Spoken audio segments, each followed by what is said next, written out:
Hedduu galatooma ulfaadhaa ta'a. Ulfaadhaa galatooma. Hedduu kabajamaa rabbi isin haa kabaju. Ulfaadhaadhaaf jiraadha. Akkasii guyyaa sun ga'aarraa gaafa dubartoonni alaabaa Oromoo ibsituu dukkana guyyaa si dhaabbannee gabummarraa baana.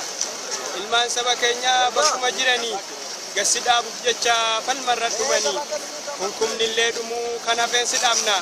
Du'arraan deebinu hiriirra dhaabbanna. Dhiigan siif facaasaa lafeen siif bobeessaa. Oromiyaa irratti gasumaan dhaabsisaa.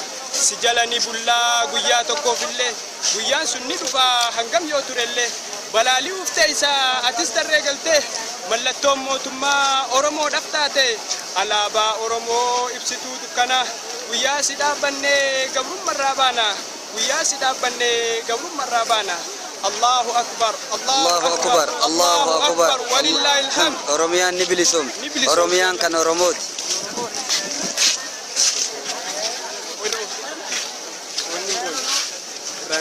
Koi suuraa kana wajjin kaa'an. Raanjeen gaara kophii gaara.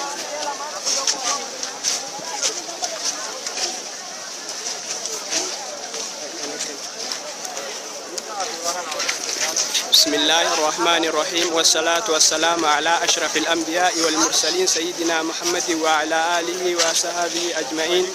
أبوليان كيا har'a galanni rabbii haa ga'u alaabaa Oromoodhaa kan duraan bara dhibba meeqaa ilmaan Oromoodhaa Oromummaa ofii wallaalanii har'a kunoo inshaallah guyyaa Arafaadhaa guyyaa ayyaana guddaa Islaamaa ilmaan Oromoodhaa alaabaa isaanii qabatanii bakka qalbii isaan feetu guutuu naanna'anii ummata Oromoo warra sodaatan har'a ummanni Oromoodhaa sadarkaa guddaa irra ga'ee kalee ka Oromummaa ofii himachuudhaaf namni ofitti qaanfatu har'a inshaallah ummanni Oromoodhaa bakka jiru hunda alaabaa isaanii beekanii bakka jiran hunda itti fiiganii dhungachaa jiran alhamdulillahi galanni rabbii haa ga'u ka ummata Oromoo hanganaa'u wal beeksise. Allahu akbar Allahu akbar Allahu akbar. Oromiyaan ni bilisoomti. Oromiyaan kan Oromooti. Oromiyaan kan Oromooti. Oromiyaan ni bilisoomti.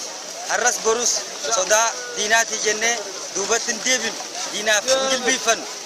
Injilbiifan Oromiyaadhaaf ni wareegam. ni wareegam Ni wareegam. ni wareegam Ni wareegam. ni wareegam. Qabsoon Oromoo itti fufa. Itti fufa Itti fufa. itti fufa Itti fufa. itti fufa Har'as borus qabsoon Oromoo itti fufa. itti fufa Itti fufa. itti fufa. Injifannoon kan uummata Oromooti. Injifannoon kan ummata Oromooti. Oromiyaan kan Oromooti. Oromiyaan kan Oromooti. Allahu akbar. Allahu akbar Allahu akbar. Allahu akbar Allahu akbar. Allahu akbar. Subhana rabbik. Subhana rabbika rabbil izzati amma yasifun.